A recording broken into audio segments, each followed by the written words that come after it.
how do you? So we kind of talked about this.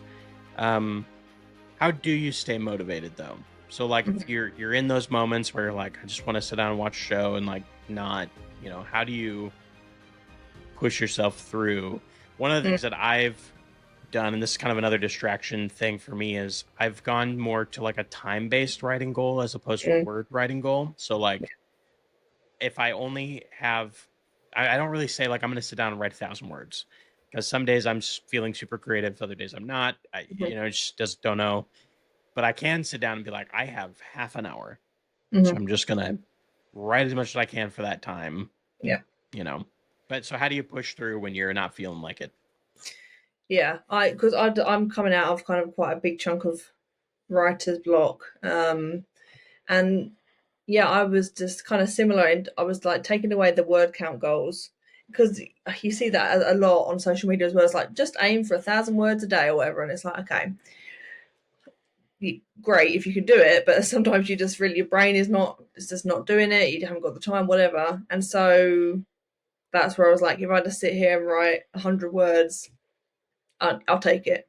Hmm. Um, because it is so up and down, isn't it? Some days you feel like I could just sit here and write for ages and just it's just flowing. Some days it's just like pulling teeth trying to get a few sentences out. Hmm. Um, yeah, so I as much as goals can be helpful for people, they can actually also be a hindrance. I think also especially when you're comparing yourself to other people, you've seen people putting their word counts up and you think, oh, I haven't managed Hmm. that in ages. But any progress is progress. You just got to take it one step at a time. There's no there's no deadline, right? Like, as, because I think another danger is putting those deadlines on yourself and thinking, I want to get this written in X amount of time, and that impatience to get it out there. And I can fully appreciate that because it's you have this idea and it's exciting and you want to share it. Also, there is no rush. You can publish it whenever you can. If you want to go down traditional publishing route, that's not going anywhere. Hmm.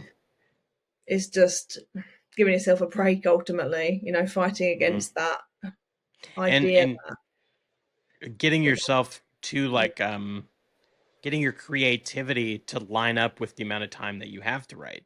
So like Mm, some days my brain is just like on fire for what I'm writing. Like I have all these ideas, I have all these things I can do, but I have mhm. no time to write that day. Yeah, And the next day I have nothing, but I have a plenty of time to write. So it's like make getting it all to line up well to yeah. can be really difficult. Oh, yeah, that's the challenge. Yeah, I totally on that as well. Like, I'll have a day where I've got my son all day, so I literally there's no chance of being able to write, and my brain is like, "What about this scene?" And what? So I'll just sit there on my phone, like typing notes out, trying Right. to. Just my phone is full of just random thoughts and ideas and quotes and stuff that I'm like, I'm going to put this in the book at some point. Hmm. Um, and that's also a useful thing is just writing down stuff like that because that's part of the process as well. Hmm. Because yeah, if you don't have the time to sit in front of your laptop and write part of the story, can you write it in a journal or on your phone notes or whatever, so that you do feel like it's not going to go anywhere. You're still going to remember it, but you can add it later. It's Yeah. using the tools at your disposal. Hmm.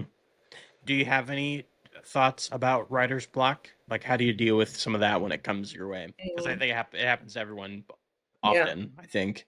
yeah, and yeah, I had it for a good chunk of time, and it was just I don't know whether it was just a whole amalgamation of a lot of different kind of stresses, just writing and non-writing stuff, putting a lot of pressure on myself to because at that time what was I doing? I was querying the book that I'm still querying now, starting to write a new um, book. I was kind of getting agent rejections in that were really just bringing me down. Had the news about the series not being continued with the publisher, so it was just a lot of stuff that made me feel like quite disheartened about the whole process, and Hmm. that impacted upon my ability to write. Just really drained my creativity. Ultimately, the thing that worked for me was to just say, okay, I'm going to take a step back from this project right now. Like I know I want to come back to it at some point. I'm excited about it. Because it's a completely new one that I'm working on. That's like a Gladiator retelling, and Gladiator is my favorite film, so I'm like, Hmm. I'm excited about this. but I'm just not in the headspace to write it right now. And that's okay. Because as a counselor as well, I kind of have that annoying thing of I know what's helpful, which is like giving yourself a break and not beating yourself up about these things.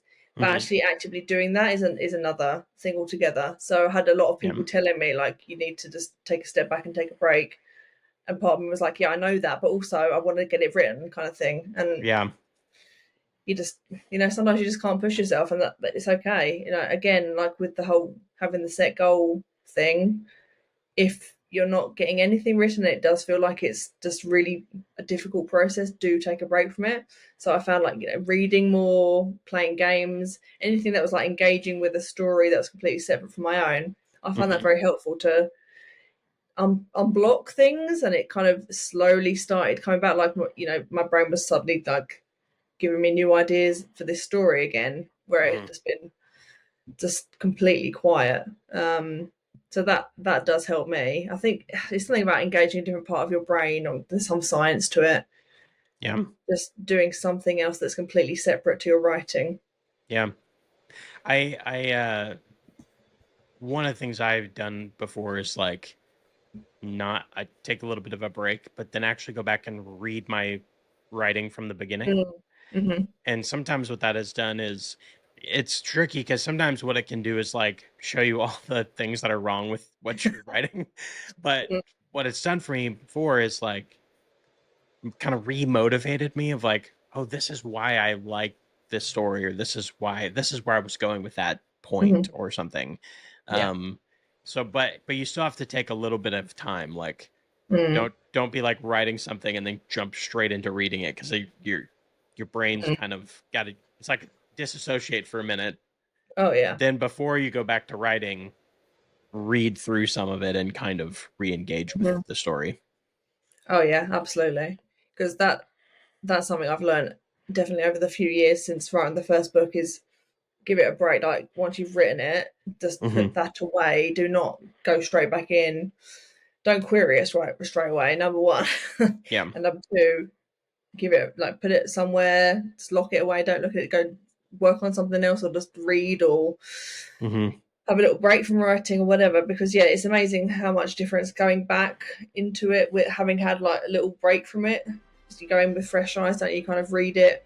Sometimes it's a pleasant surprise. You think, wow, that's actually quite good. Hmm. Sometimes it's a mess, and you're like, I'm gonna have to fix this at some point. But that's the thing with first drafts as well, isn't it? There's generally you're just getting it all out. It can be Yeah. nonsensical, can be holes. That's fine. It's fine. You'll fix that later. Yeah. Just just get it out.